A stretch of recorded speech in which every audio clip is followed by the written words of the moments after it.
Jere Paloturvapisteeltä morjesta. Tällä videolla mä annan teille 5 vinkkiä, kuinka te voitte tarkistella omaa kiinteistöänne paloturvallisuuden ja asumisturvallisuuden kannalta yläpohjasta käsi. Numero 1.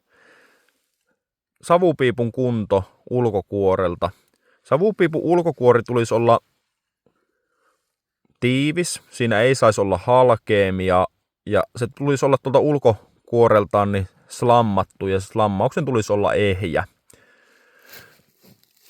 Tässä tapauksessa niin kurkkaillaan tätä savupiipun slammausta, niin se on sieltä halkeillut kosteusrasituksen seurauksena ja tipahellut alas. Suoranaisia halkeamia tonne savuhormille ei kuitenkaan havaita. Numero 2. Savupiipun paloeristys yläpohjassa. Eli savupiipun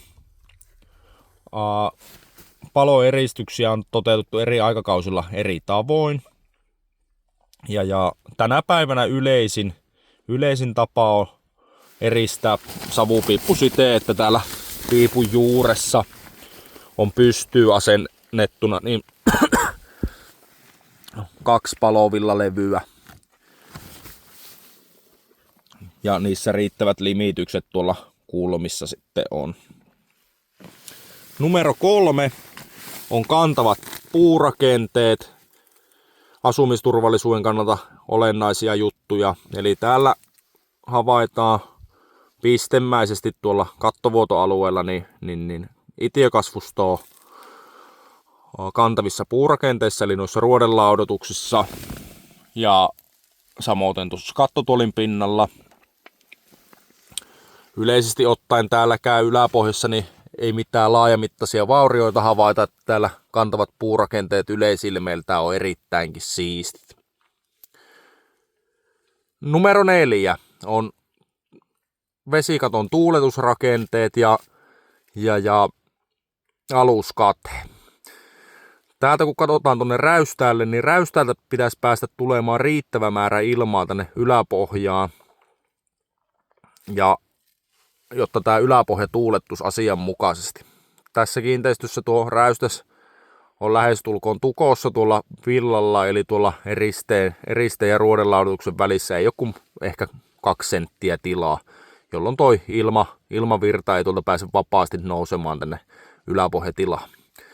Sitten tänä päivänä nämä harjat tyypillisesti tehdään niin, että tältä harjalta pääsee lämpötilavaihteluiden mukaisesti mukana kostea ja lämmin ilma poistumaan harjalta.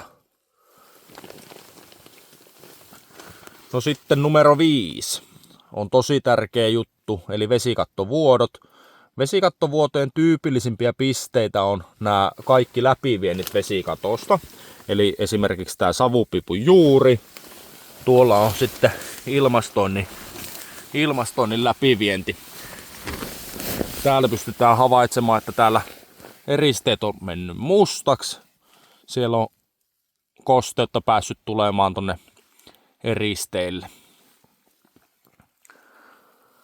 Näillä vinkkeillä te pääsette hyvin alkuun oman kiinteistön asumis- ja paloturvallisuuden tarkastelusta yläpohjassa.